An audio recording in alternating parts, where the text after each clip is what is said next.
What's good everyone, I'm Raid, a music producer from Italy, and on this new channel I'm gonna bring videos about music production and tutorials on how to make trap beats. In today's video we're gonna make some dark trap beats because that's what I do the most. So yeah, let's just start with the video.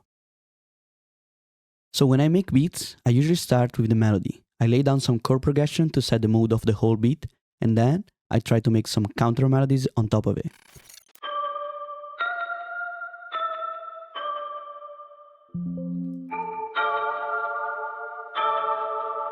So when you're making dark trap beats, you always need to remember to use this kind of note. So notes that are next to each other in the scale.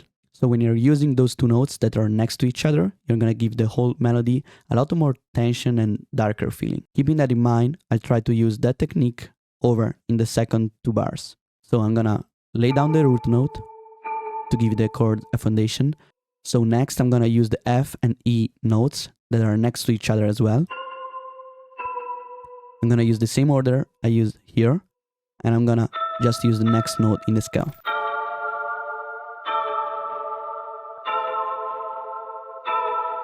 Yeah, I think I wanna flip those two notes. So as you can see, just using this technique, you can have the foundation of your melody.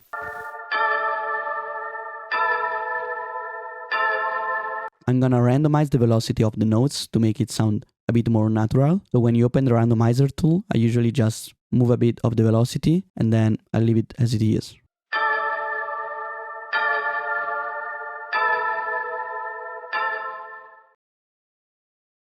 So when I'm trying to make the chord progression sounds fuller, I just load some kind of pad and then copy and paste the same chord progression we just did into the pad layer. So I'm thinking about removing those notes and those notes too.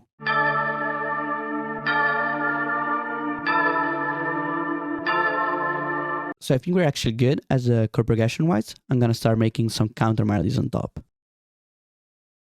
So I usually go with strings for the counter melodies because I think it adds a lot of tension to the beats, and I think tension is a key thing while trying to achieve a dark sounding beat. So yeah, honestly, with the counter melody, you can just pretty much copy the whole thing and then put it up an octave.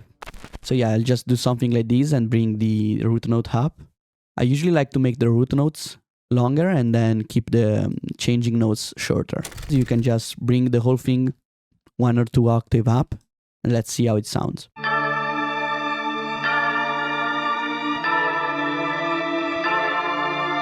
So I think we're just missing some kind of ear candy and accents in this melody. I'm gonna go with the usual tubular perk. When you're using this kind of bell, you just put it there, and to be honest, that's all you need.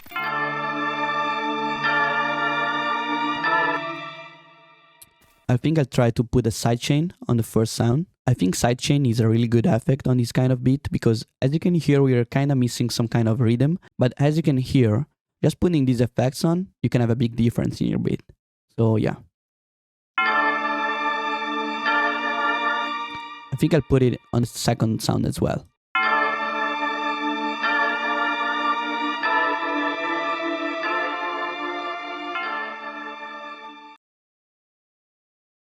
So I think we found the right bass for this beat. I'm just gonna follow the chord notes and then I think we're good.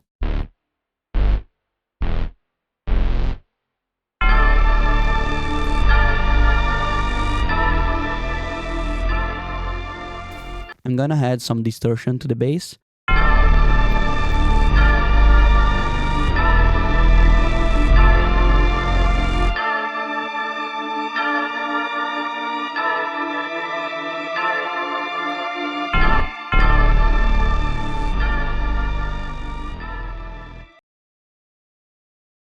So the one thing we're actually missing is just a piano that plays low notes to complement the whole chord progression and make it sound so much darker. So as you can see, I just loaded up Contact with the Noir preset. I just pasted the notes from the bass pattern and I'm gonna bring it down 1 octave on this piano.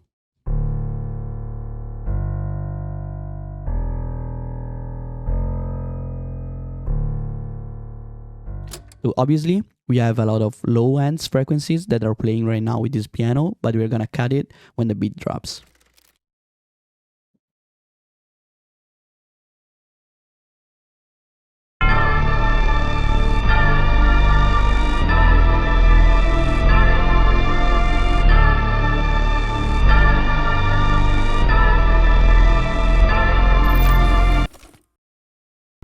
So for the drums, I usually start with the 808 and then I follow the notes we played before with the bass. So I actually don't like when the 808s plays notes that are too high for me.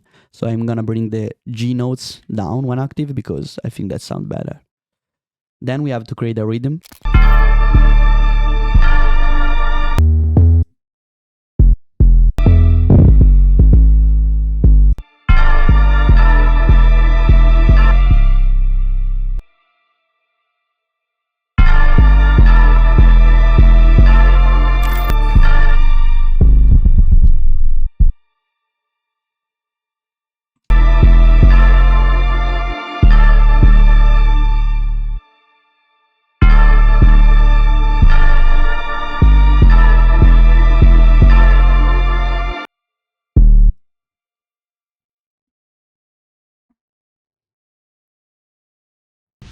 So to explain to you what I did with this 808 pattern, I just put some notes and then to add variation, I add these slide down notes here to make the G notes just like turning off. Then I bring it up 1 octave. I clicked Alt U, so it opens the chopper tool. Then I'm done and I'm just gonna bring the velocity up gradually. So it kind of fades into the next 808. So after the 808 pattern, we're actually just kind of done. I'm just gonna put a basic clap in.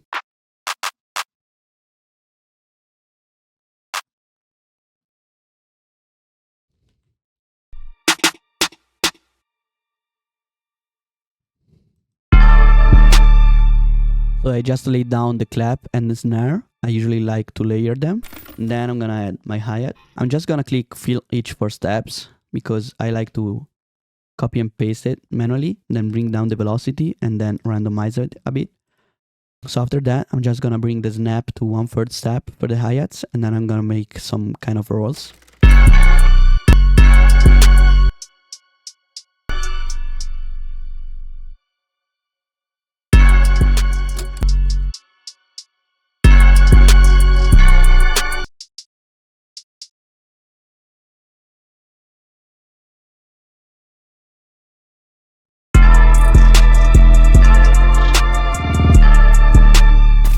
Then I'm gonna add the kick. I think this sounds pretty good. I'm just gonna copy and paste the 808 pattern. Then I'm gonna remove the variation because you want your kick kind of more steady throughout the beat. Then I'm gonna hit Alt K, bring it all to C. I'm just gonna bring the velocity a bit higher for the kick to make it cut through the mix. As far as the 808 and kick mixing, I just usually put the sidechain here on the 808 and then I'm gonna match it with the kick so that the kick can cut through the 808. It's gonna give the punch to the 808 and then the 808 body is gonna fulfill the whole thing. As you can see here, the graph is gonna show you where the kick is hitting. You're just gonna bring the threshold down to match it and that's it.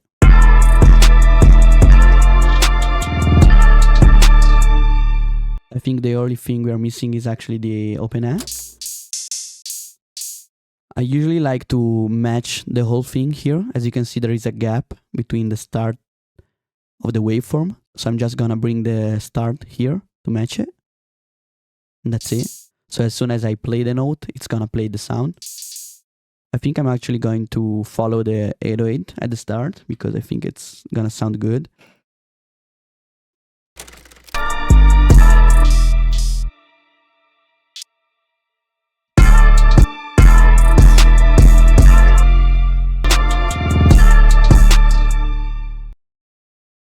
So yeah, I think we're actually done with the beat for today.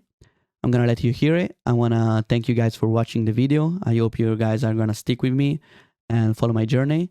So if you want to do that, you can just subscribe to my channel and then leave a like if you want and maybe a comment letting me know what you think about the beat. So yeah, thanks guys for watching and I'll see you in the next one.